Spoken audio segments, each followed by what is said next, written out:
Hi there everyone, it's Lisa from Imposter Baker, and today we're going to go over some fake baking supplies. These are typically used for making fake cakes, fake cupcakes, mug toppers, and things like that. So what we're going to talk about is spackling, and you always want to use lightweight spackle. The first one I'm going to show you is the DAP Fast and Final. Lightweight spackling, you always want it to be lightweight. DAP does make another lightweight spackle that works just fine. I used that in the beginning. I don't remember, it's just not called Fast and Final, it's something else. It's a little bit creamier than the Fast and Final and has a little less odor in my opinion. So let me just quickly show you. I've only got a tiny bit of this one left, and I'll also show you some that I have mixed up of it. But this is a creamier type spackle. Okay, it's got a nice texture. I think it has a very nice texture for making fake cakes, and that's typically what I use this one for. I have found when you're building up things like cupcakes or on the tops of mugs, this will tend to collapse more, especially when you add paint to it, which is what we do in order to color it. The other type that I like is the Red Devil One Time. Again, this is a lightweight spackling, and you always want to make sure that you're getting a lightweight spackle no matter what brand you get. And this one is a little thicker, so I do like this one for mug toppers, cupcakes, anything that you have to build up. This one is much thicker. I'm going to dig down in a little bit just so you can see how thick this one is. Okay, so it's very different than the DAP. You know, you have to kind of dig down in it to get it to come up, and then you've got to really kind of work it to smooth it out. Now, in order to do that, I always use a different container. I don't work from the bucket. I will save all kinds of deli containers, sour cream, cottage cheese. You'll see here I have a cottage cheese container we're going to look at. But I'll pull my spackle out of there and then put it in another container, even if I'm doing white. And speaking of white, if you are making something white like whipped cream or something like that, always add paint. So you will want to add some white acrylic paint like Apple Barrel or any brand. It does not matter what brand it is. It doesn't have to be expensive or fancy. It works just as well as something that costs more. So you can spend 50 cents for a container, or you can spend $3, and it's not really going to make a difference in your coloring your spackle. So let me just hop back to this here. This is some DAP that I already had mixed up, and so that would be this, the Fast and Final. I've added pink paint to it, and you can see, although this has been sitting quite a while, it's pretty creamy. It started out much creamier than this. Okay, it started out much creamier, but doesn't that look like frosting, y'all? Look at that.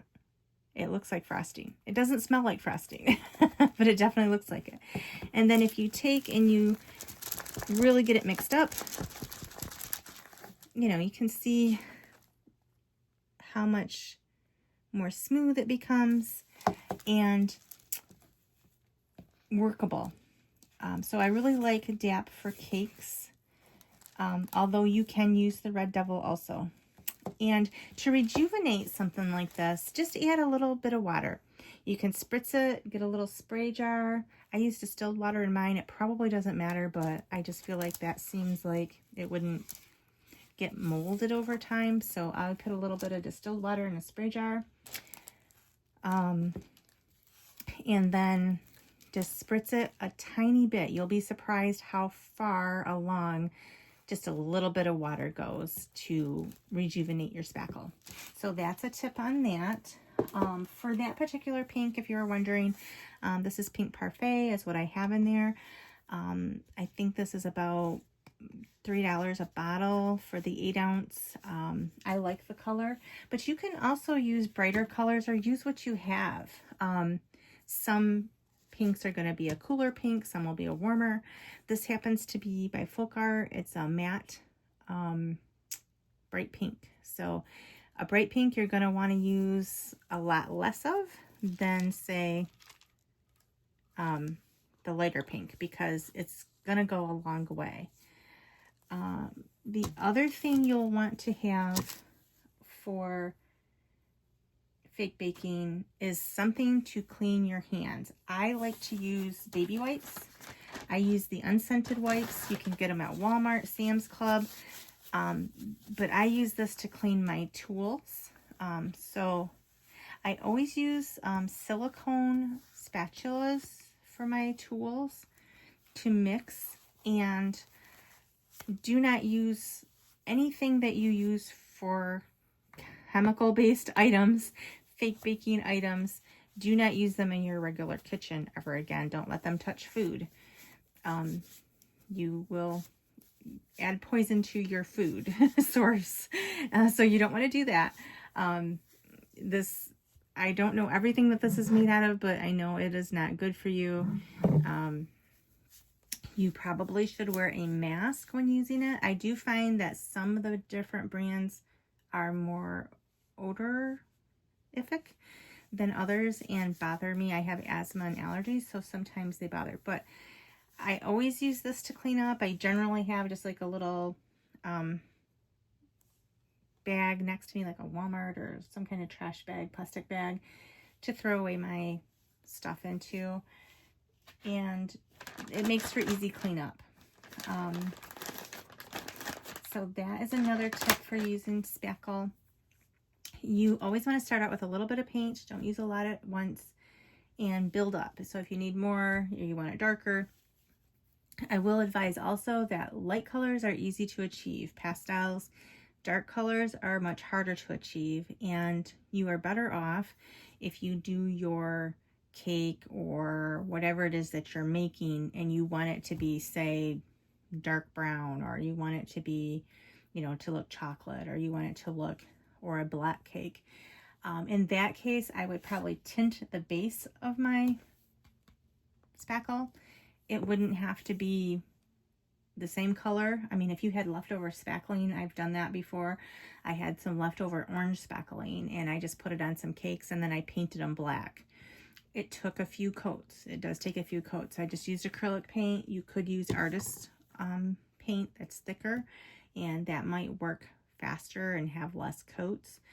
I just used what I had at the time. So to achieve dark colors, typically it's better to paint it onto dry speckling. So you could tint your base. Let's say you wanted it to be brown. You could tint it brown just so you kind of have something to start with. Gray, brown, something.